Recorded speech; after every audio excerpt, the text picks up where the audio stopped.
welcome to another edition of Punch TV. We've got a jam-packed show for you today.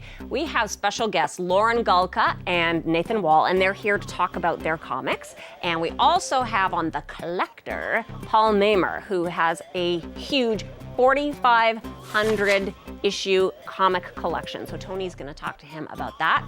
We're also going to feature a little bit of the Comics for Cause. We had a really awesome time and raised money and got a whole bunch of comics for kids in Africa. So I'm going to show you some of that. And of course, it wouldn't be Punch TV without Tweet Beat. So stay tuned. All right, I am here with local artists Lauren Gulka and Nathen Wahl. Super excited to have you guys on the show. I love your work. Thanks for having us. Thank you.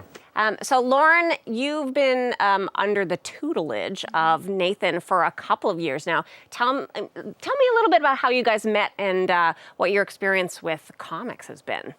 Well, we first met because I go to the Gail Adams Art School and I took the cartooning class. And then after a year, Nathen came in as the instructor. And, just since then, it's been pretty great. He taught me anatomy, inking, comic book stuff, all that. Well, I see it. I mean, your stuff is very different than Nathen's. You definitely have your own style. But, I'm a big fan of inky. I like dark panels. And you really use that well. And I notice that's something that Nathen also does really, really well with inky stuff. You might recognize this from the cover of the last Punch magazine. It's pretty amazing. So how long have you been making comics for? Ooh, I think actually maybe 3 years ago when Nathen started having us work on comic strips. That's really when I actually started making comics. Cool. So from an instructor's point of view, how do you teach somebody to make a comic? Well, I had a great teacher. Ken Davis was my teacher, and I've been following his lead. So as you pointed out, one of the things is I don't like to push style on them. What I'm trying to work on is the fundamentals of storytelling, right? Picking your camera angles, right? Framing your shots, working on your composition, stuff like that. So you really kind of approach it as you're making a movie, telling a full story rather than just drawing. It's about storytelling, right? It's about storytelling, and that's where Lauren's doing a fantastic job. So she's always had, her style's always been there. I just help refine it a little bit, but it's her style. That's her style. I just help her pick out her camera shots. I just work with her on things like that. So she becomes a better storyteller, but it's still her doing her story and not me, Yeah, she's doing all the heavy lifting. Yeah. Okay.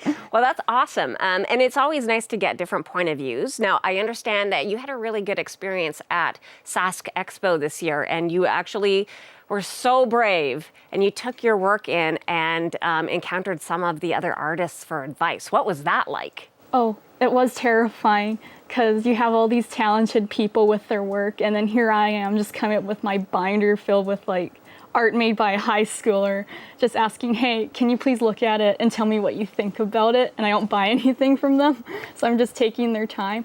But it was actually really great because everyone was super nice, super encouraging. So instead of feeling sad, embarrassed, I felt more inspired and happy. Cool. So have you had any work come out of that? Are you collaborating with anyone as a result? Yeah, I'm collaborating with Jeff Burton. He has his character Aurora Man, and I'm doing a comic page for him. I still have to finish it. That's awesome. Okay, well, we will look forward to seeing that in the future for sure. How does comics in your other life work? Do you do some of your cartooning and stuff in school or in your art classes, or is it something that's just completely separate? Oh, it's mainly separate. Usually in my art classes, I'm working on different stuff like fundamentals, painting, that sort of thing, but I do try put my own style into every project I do. Recently I finished art projects where I did kind of comic book perspective drawings, and those turned out really nice. That's good that you can use those same skills and transition them to the thing that you're passionate about. Mm-hmm. So tell me a little bit about your comic. You have two characters primarily, it looks like. Give us a little synopsis about what they're all about. Yeah, well, the comic so far is called Garlic Toast, and it's starring Vanessa, a girl who accidentally gets turned into a vampire by Victor, the vampire bat. And he feels really guilty about it, so he just helps her out learn her powers. And the thing is, her favorite food is garlic toast. She can't eat it, she'll die, and she's really bummed out about that. So I think the whole story is her and this vampire looking for the cure to be a vampire, or somehow being able to eat garlic toast without dying. That's awesome. I can't wait to see more. So when you have your comic out, come back to the show and we will show it to the world for sure. And very quickly, you have a comic, Joe Zombie. Love Joe Zombie. What's in store for Joe Zombie over the next little bit? Well, Joe Zombie's first issue is just about wrapped up. It's really close. I just got a few more pages to finish up, and then I'm going to be looking at the possibility of a Kickstarter. So we're going to hopefully try to crowdsource. Awesome. First issue. Well, when we have more information about your Kickstarter, you will all know about the Kickstarter. And actually, we will talk about a different Kickstarter campaign at the end of the show as well. So thank you so much for coming and sharing your work and your passion. Love the stuff, and I can't wait to see more from both of you. Thanks for having us. All right. Thank you. Okay, well, something else that's juicy in store. Both of these guys came to the event for Comics for Cause. We had an awesome time. We raised over $600 for bringing comics to kids in Africa. And here's a little footage from the event, so stay tuned and enjoy.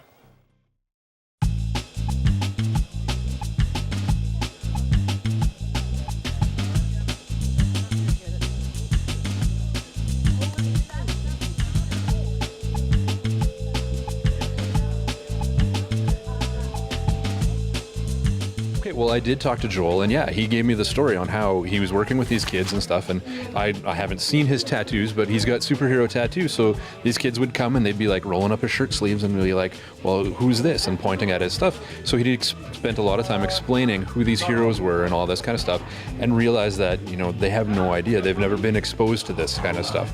So him and his brother decided that they really wanted to change that and do something about that, bring comics to them, bring superheroes to them, because, I mean, superheroes are all about inspiring hope, so why not bring it to countries where they don't have that kind of stuff readily available?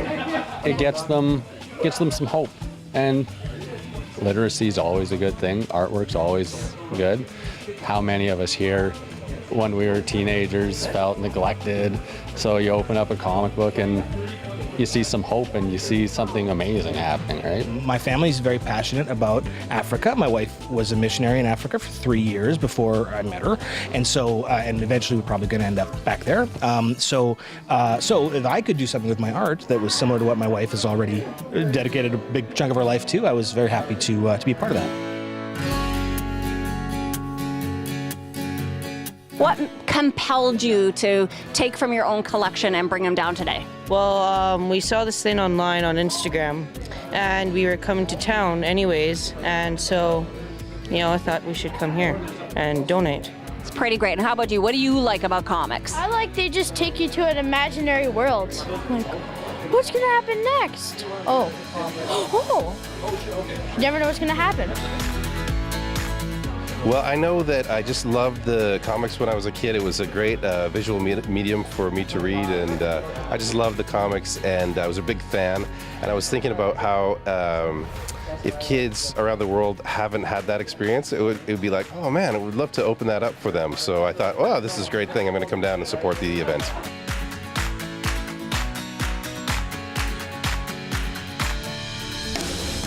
Lots of artists and creators from Saskatoon and the local area. So cool. And it seems pretty busy, and that silent auction looks amazing. Yeah. It's taking place in the back of our store right now. There's lots of people here, and it looks wonderful. I am the Riz from Ultimate Power Duo. So now tell us how you're connected to the comic book world. Well, our last album was a 20-track concept record, so it follows a complete story from beginning to end, but each song on the CD has its own 2 to 5 page comic story that goes with it. So awesome. Yeah, so you buy the record, you get the CD with a graphic novel. We had 12 different artists doing 20 different stories, you know, all across Western Canada, different artists. Some artist, Donnie Spurrow, who's here today, did some work for us, as well as Nathen Wahl. So what brings you to the comic book store today? Well, we were Actually, we were looking for He-Man. A He-Man. What's your favorite thing about He-Man? I like that he's really strong, and I think he's pretty cool. And I like his long blonde hair. Oh, would you ever grow a hair cut like that? I tried to, but my dad made me cut it. Oh, parents. So have you ever done Darth Vader before? Never. The first time you've seeing it here for the first time. So what's it like to draw Darth? He's very, very difficult, actually. And he's very dark. So I'm going through a lot of black pencil. We're in a dark corner with a dark character and a dark pencil. I do a comic strip called Daisy Blackwood. It's a throwback to the kind of the 1940s adventure serials kind of stuff. The third volume of Daisy Blackwood is currently on the web and is just wrapping up its arc and will be available in print form soon. And then the fourth volume of it will be starting in about a month and a half. So which were the titles that we were giving away today? There's a bunch. Spider-Man, Superman, Batman, Captain America's in there. Captain America's in there. He's always in there. And you have a few things at your table? Yeah, today I've got my comic Flight 19. It's a silent graphic novel. It's ongoing. I've been working on it for several years already. I've got 3 prequel comics in black and white that were a proof of concept. And then I got the first color one out last year, and I'm currently working at my table on the issue number 2. All right, we're here with a particular character. How's it going, man? So, you got nothing to say? Oh, you're gonna give me the silent treatment, eh? Listen, this guy might be having one movie coming out, but we got Avengers Infinity War. So don't worry about this guy. Tell us your favorite part about Saturday. I like Saturdays because my girlfriend usually makes me breakfast. I wake up, have some breakfast. Then usually I'll ride the exercise bike for a while. Yeah, that's my favorite part about Saturday. What was breakfast this morning? This morning I had an O. Henry bar because we came here right away, and wow. So your girlfriend really went wild this morning. She went crazy. Normally we have O. Henry bars with pancakes, but today was just O. Henry. Okay. So, yeah. Well, there's a lot of chocolate, nougat, nuts. So I think that's everything a growing boy needs for a Saturday. It's keeping my hair in place, that's for sure.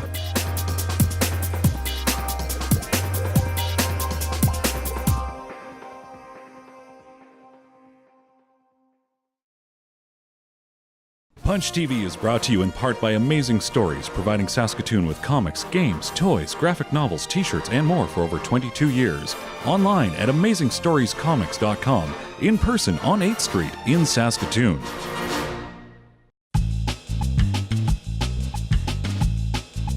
Hello, lovely ladies and/or dudes. My name is Hank, and today on the Tweet Beat, I've got my BFF of the whole wide world. The one, the only, the raisin to my brand, the captain to my crunch, the fruit to my live. It's Tony. Hi, Tony. Hi, how you doing, Hank? Again, that was weird. I know. But whatever, that's how you throw breakfast cereal. You know the most important meal of the day is breakfast. I don't eat breakfast. It shows. So, when I say things like hobos, hopping on trains, and kung fu fighting, what comes into your mind? Bruce Lee. That's right, Rock Candy Mountain. This is one of the comics that we are going to recommend today. I think we've got about 4 we're going to recommend right now. Go! On Tweetbeat. Rock Candy Mountain. In this kung fu hobo epic 8-issue series, a widowed traveler named Jackson fights against the FBI, hobo mafia, and the devil himself to be reunited with his family in heaven, where the cops have wooden legs and the bulldogs all have rubber teeth. That sounds like the best comic ever. It is. Is it good? It is very good. That's why we're saying this is number 1. I'll check that out. You should check that out. You like hobos and trains, right? It used to be a hobo. I knew it. Thank you. Made Men is a murder mystery crime thriller where the people who were murdered have come back to life to find out who did the dirty deed dirt cheap. That's easy. Right? And the leader of the recently resurrected is Jute Frankenstein. And she has a pet lion-headed man that can't stop eating people too. That's a stretch. That seems like it might be a But it's actually the history of the Frankenstein family. That's from the cool. monster and then all this stuff. Okay. I'll change my mind on that one. And this 5-issue arc is out now. Oni Press, I think is how you say it. Yeah. the first 2 issues of IDW Publishing's Assassinitas flashback flash-forward storytelling shows us 2 of the 3 story-centered hired guns get tied down when they pop out babies, and one of the kids gets taken. One mom turns into Liam Neeson to help the other find the third assassinista, who might be the kidnapper. Intrigue. Hashtag suspense. Okay, now I've read that book. I did not like that book at all. I bought it for the art. Gilbert Hernandez is my favorite artist, and I was disappointed in that book because he never wrote it. I think that he would have had a better take on that if he wrote it himself instead of having this other writer. We're here to recommend comics, now you're saying that you didn't like it? I know, you can recommend it, but I think that people should know what they're getting into. Your recommendations sometimes are not correct. They are 100% correct. They're not always correct. The point, we got ahead of time, you and I got together, wrote this together. You know what? I would go with that's a great book then. Thank you. Thank you. Thank you. And W. Maxwell Prince wrote a book that's filled to the brim with kooks and crazies and 31 flavors of weird. It's a tasty treat that can't be beat if you love Twilight Zone and Tales from the Crypt type tales. You should buy Ice Cream Man, issues 1 and 2 from Image Comics. Lickety split. That looks like the creepiest book I've ever seen. It is very creepy. There's werewolves, there are spiders, they're like one-shot. You don't know what's coming in the next issue. It could be completely different. Pretty creepy. It is crazy. I would have to say that is something that I wouldn't read because it would make because it's too scary. Yeah. Just like your creepy underwear. For everything that you should be watching, reading, listening to, playing, please follow at Hank and Kelso and at Shaw Punch TV. That's it for me. I'm Hank. That's Tony. See you next time. Tweet Beat. Hey everybody, my name is Tony and welcome to The Collector. Today we're here with my friend Paul Mamer. Paul is a collector of things. Collector of things. What do you collect, Paul? Normally collect comic books. Yeah. Clearly, you know me. That's where you know me from. But I wasn't sure. Is it just a combo collection that you're kind of working on all the time, or? Yeah. So I've been collecting comics for quite a while. I also collect a little bit of statues. You've sold me a few statues. I've sold there. you some statues for sure. Yeah. For sure. So. Okay, let's talk about comics. Are you like more of a modern collector, or a Silver Age collector, or Golden Age collector? Definitely modern. Yeah. I've only ever bought like a few extra comics from eBay, maybe like 100 issues of Batman. Yeah. Other than that, every single issue of comic book I bought has been from your store there. Okay.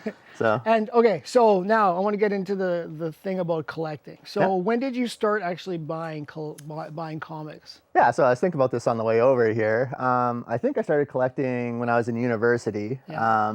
I think I was just at the Circle Park Mall, and then your shop was just across the street. Yeah. And I think it just happened to be like just the closest thing to me. So as I was just walking home. So were you really young then, obviously? Like high school or grade school? No, or? University. University, yeah. So you're walking by the store and you saw Amazing Stories and you just walked in and you thought, what's going on here? Yeah, so I grew up in a small town. I've always been interested in like superheroes. Like I watched Batman and Justice League when I was a kid. Yeah. One of my favorite movies growing up was just pretty much like releases all my geek cred. I used to love Batman Forever. Yeah, so that's an interesting choice. critically panned, like kind of universally, but that was like my movie growing up. So yeah, so it was the nipples then. You were attracted to the bat nipples. Yes, that was it. You brought it. You brought it to your house. For sure. So you're walking by. This is intriguing. I didn't know this. You're walking by the store. You walk in, and what did you like? Was it comics you were drawn to? Like what comic did you start buying at that time? So I think.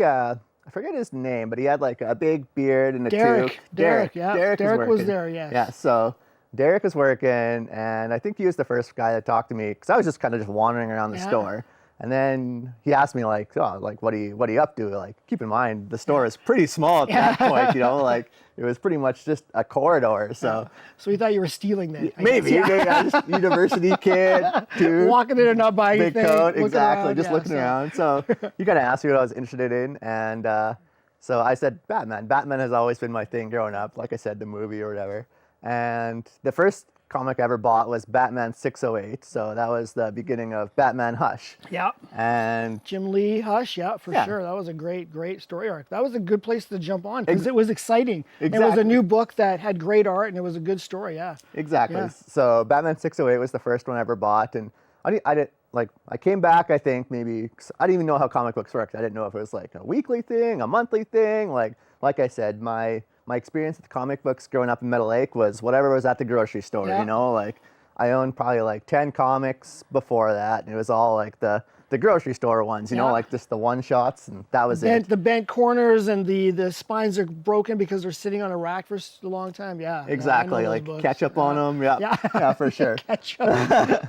So you're going into the store now. Derek shows you. Were you right away hooked, and you were like, I need to buy more comics and start like branching out into other series then, or? So the way it worked is like I ended up buying all of Hush. Yeah. And then I think. Like Hush is like a pretty expansive book. Like there's tons of characters in it. So there's definitely some other characters that I had never seen or heard of that I was kind of interested in, you know, like other than like that's been in like the Batman Forever, Batman Returns movies, you know, like so there's more characters. And I kind of did obviously I would assume it's a pretty common collector theory. You start with one book and all of a sudden next month it's 2 books, maybe it's Batman Detective Comics. And then it kind of like snowballed from there. Yeah, so. And now you're buying a lot of books. Okay, so now you're buying them. Did this become collection right away? Were you taking care of your books? Did you actually put them, bag them, board them, take care of them? Or were you just like throwing them around and then later on you started thinking, this is a collection? No, well, I mean, so when you guys gave me the books, there was the first time it ever came in the plastic sleeve. So I thought like, oh man, this must be like a valuable thing, you know? Because like I said before, my old comic books were from the grocery store. But they come in like a little sleeve and I was like, man, these have got to be like valuable, you know? And like you hear online people talking about valuable comics. So I did take care of my comics like right off the start. So because that's what I assumed they were. It's like, oh man, I'm getting something that's going to be worth something, you know? Like I've never thought of that before, but you're right. If you put a value on something, then it becomes valuable to you. Yeah. Okay, we don't have a lot of time here, so I just want to say, so now that you're buying comics and you're keeping care of them, are you reselling or are you just keeping everything? Do you look at your collection as being valuable or just more of a keepsake for yourself? More of a keepsake, and actually I do have little nieces and nephews and they love going through them now, so...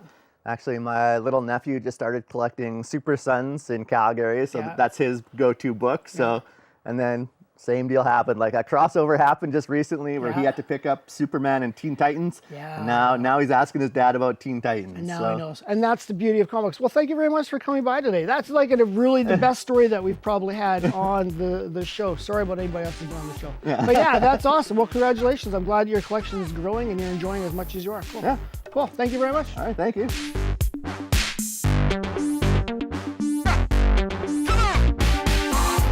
Punch TV is brought to you in part by Amazing Stories, providing Saskatoon with comics, games, toys, graphic novels, t-shirts, and more for over 22 years. Online at AmazingStoriesComics.com, in person on 8th Street in Saskatoon.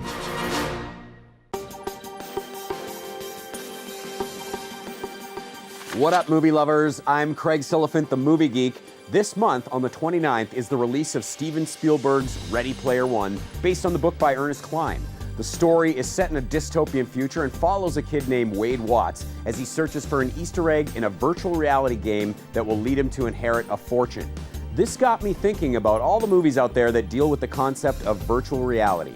There are some really great ones and some really bad ones. The cool thing about VR is that you can wrap any kind of story around it. I've seen war movies, slasher flicks, detective mysteries, you name it. They can be rooted in reality or be a crazy science fiction thrill ride. They can ask big philosophical questions about how we interact with each other and whether we can be different from the people we were born as. So if you're getting hyped for Ready Player One, here are some movies you might want to watch or avoid that deal with life in a false reality.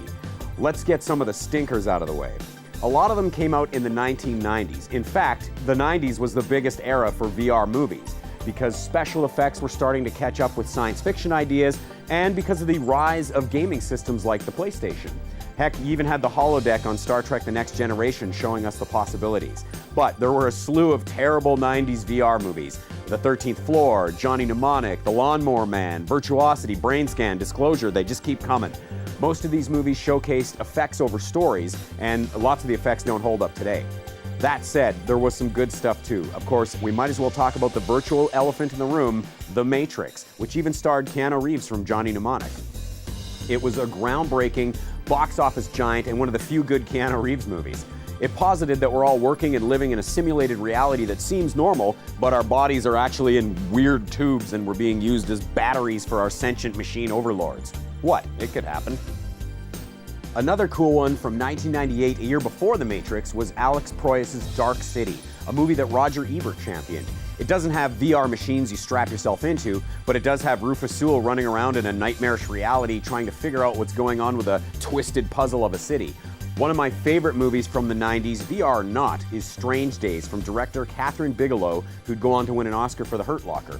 It's a sleazy movie about a device that allows its users to enjoy the thrill of other people's experiences, from sex to robberies to murder.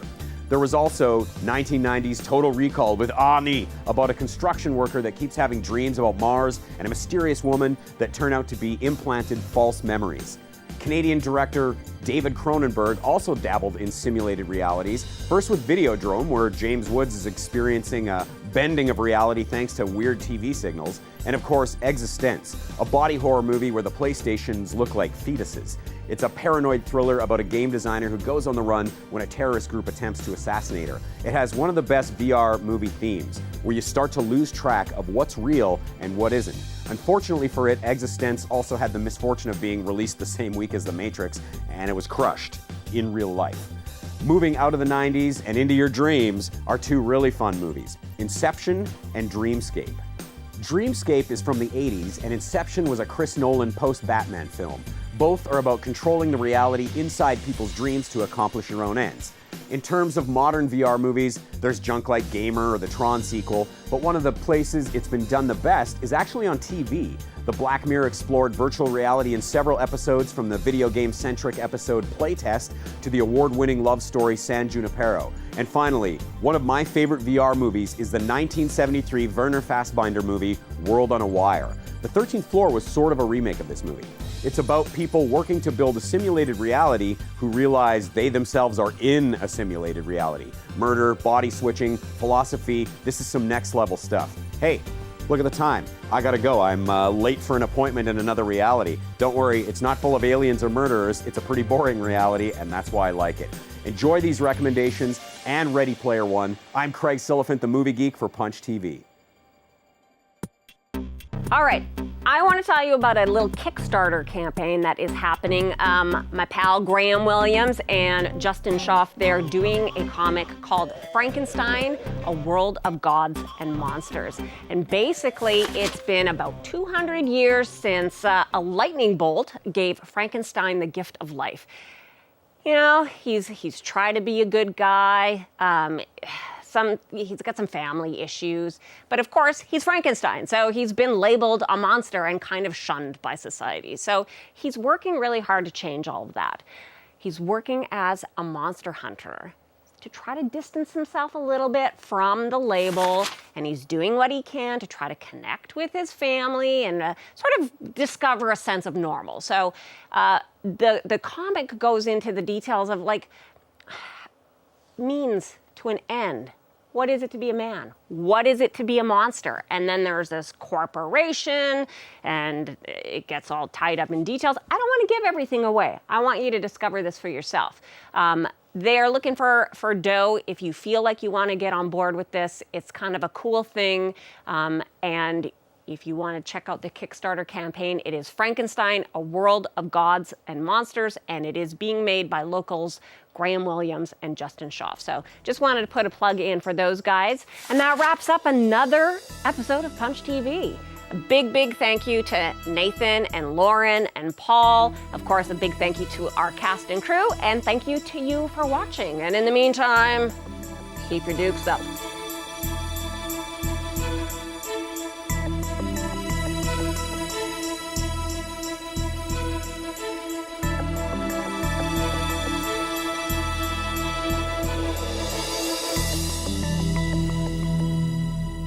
It's taken me a long time to actually want to do that. I know you did it, but your hated it. muscles look good When we though. started, I was like, this is dumb, but now I'm kind of into it.